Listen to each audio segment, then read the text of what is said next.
আল্লাহ অবশ্যই যে মহিলার কথা শুনেছে, যে তার স্বামীর ব্যাপারে তোমার কাছে কাকুতি মিনতি করেছে এবং আল্লাহর কাছে অভিযোগ করেছে, আল্লাহ তোমাদের দুজনের কথা শুনেছেন।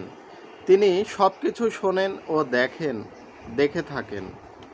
তোমাদের মধ্যে যারা নিজেদের স্বামীদের সাথে জিহাদ করে তাদের স্ত্রীরা তাদের মা নয়, তাদের মা কেবল তারাই যারা তাদেরকে প্রসব করেছে। এসব লোক একটা অতি অপছন্দনীয় ও মিথ্যা কথাই বলে থাকে। প্রকৃত ব্যাপার হলো আল্লাহ মাফ করেন, তিনি অতীব ক্ষমাশীল।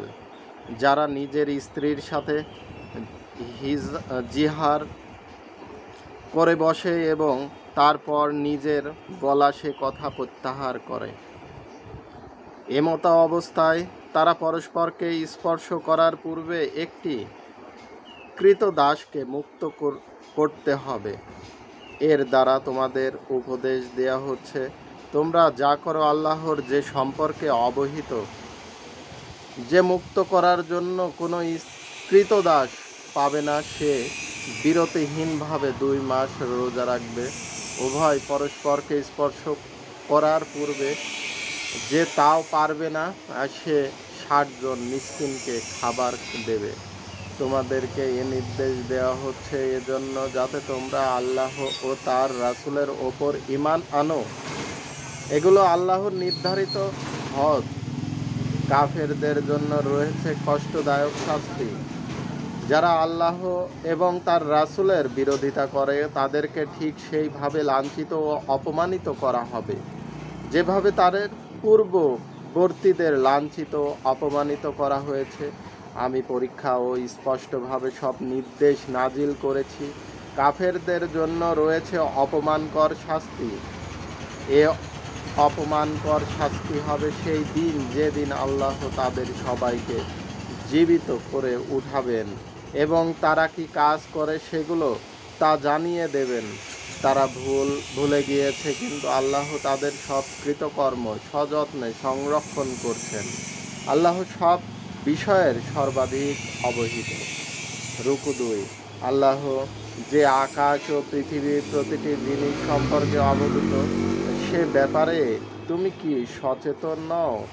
যখনই তিনি ব্যক্তির মধ্যে কোনো গোপন কোণাঘুষা হয় তখন সেখানে আল্লাহ অবশ্যই চতুর্থ জন হিসেবে উপস্থিত থাকেন। যখনই 5 জনের মধ্যে গোপন ছলা পরামর্শ হয় তখন সেখানে ষষ্ঠ জন হিসেবে আল্লাহ অবশ্যই বিদ্যমান থাকেন। গোপন ছলা পরামর্শকারীরা সংখ্যায় এর চেয়ে কম হোক বা বেশি হোক এবং তারা সব যেখানেই থাকুক আল্লাহ তাদের সাথে থাকেন এবং তারপর কিয়ামতের দিন তিনি তাদেরকে জানিয়ে দেবেন তারা কে কি করেছে। আল্লাহ সর্বজ্ঞ।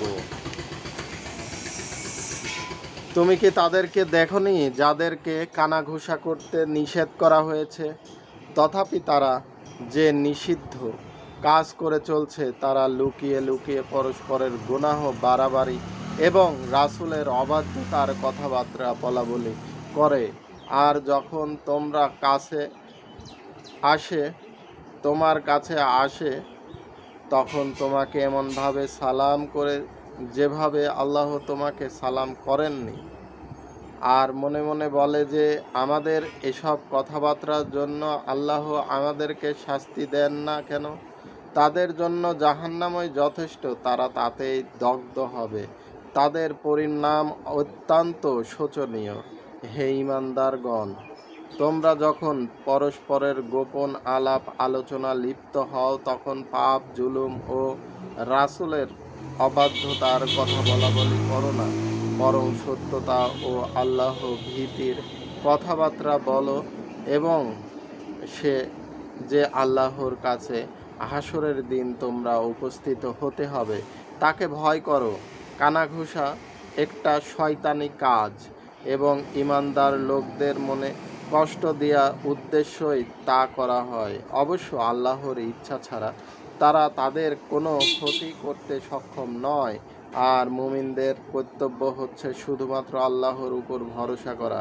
হে ঈমানদারগণ, মজলিসের জায়গা করে দিতে বলা হলে জায়গা করে দিও। আল্লাহ তোমাদেরকে প্রশস্ততা দান করবেন। আর যখন চলে যেতে বলা হয় তখন চলে যাও। তোমাদের মধ্যে যারা ঈমানদার ও যাদেরকে জ্ঞান দান করা হয়েছে তাদের মর্যাদা আল্লাহর উন্নতি করবেন। বস্তুত আল্লাহ তোমাদের কার্যকলাপ সম্পর্কে অবগত।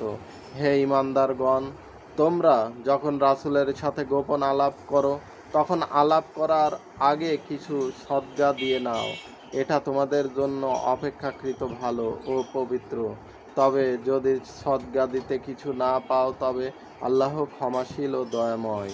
গোপন আলাপ আলোচনা করার আগে সদকাকারিতা হবে ভেবে তোমরা ঘাবড়ে গেলে না কি?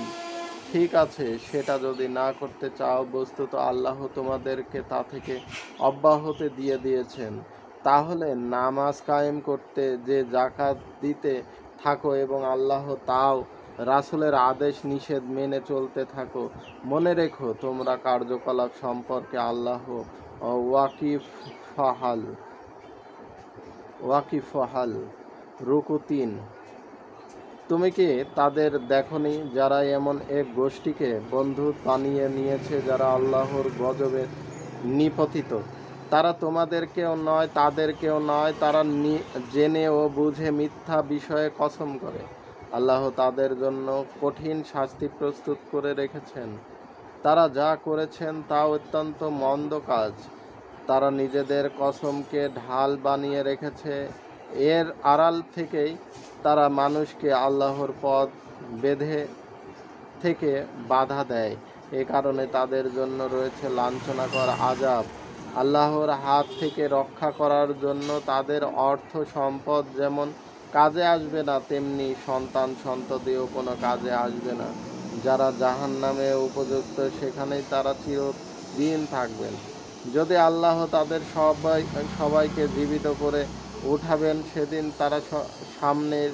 তারা ঠিক সেভাবে কসম করবেন যেমন তোমাদের সামনে কসম করে থাকে এবং মনে করবে এভাবে তাদের কিছু কাজ অন্তত হবে। ভালো করে জেনে রাখো তারা যার পর নাই মিথ্যাবাদী। শয়তান তাদের ওপর চেপে বসবে এবং তাদের অন্তর থেকে আল্লাহর স্মরণ মুছে দিয়েছেন। তারা শয়তানের দলভুক্ত লোক। সাবধান, শয়তানের দলভুক্ত লোকেরাই ক্ষতিগ্রস্ত হবে। যারা আল্লাহ এবং তার রাসূলের মোকাবিলা করে নিঃসন্দেহে তারা নিকৃষ্টতার সৃষ্টি। আল্লাহ লিখে দিয়েছেন যে তিনি এবং তার রাসূলের অবশ্যই বিজয়ী হবে। প্রকৃতপক্ষে আল্লাহ মহাশক্তিমান ও পরাক্রমশালী। তোমরা কখনো এমন দেখতে পাবে না যে যারা আল্লাহ ও আখিরাতের প্রতি ঈমান পোষণ করে তারা এমন লোকদের ভালোবাসছে যারা আল্লাহ ও তার রাসূলের বিরোধিতা করেছে। তারা তাদের পিতা অথবা পুত্র অথবা তার ভাই অথবা গোষ্ঠীভুক্ত হলেও তাতে কিছু আসে যায় না। আল্লাহ এসব লোকদের হৃদয়ে মনে ঈমান বদ্ধমূল করে দিয়েছেন এবং নিজের পক্ষ থেকে একটি রূহ দান করে তাদের শক্তি জুগিয়েছেন। তিনি তাদেরকে এমন জান্নাতসমূহে প্রবেশ করাবেন যারা পদদেশ দিয়ে নহরসমূহে প্রবাহিত থাকবে। তারা সেখানে চিরদিন অবস্থান করবেন। আল্লাহ তাদের প্রতি সন্তুষ্ট হয়েছেন এবং তারাও আল্লাহর প্রতি সন্তুষ্ট হয়েছেন। তারা আল্লাহর দলের লোক। জেনে রেখো আল্লাহর দলের লোকেরাই সফলকাম হবেন।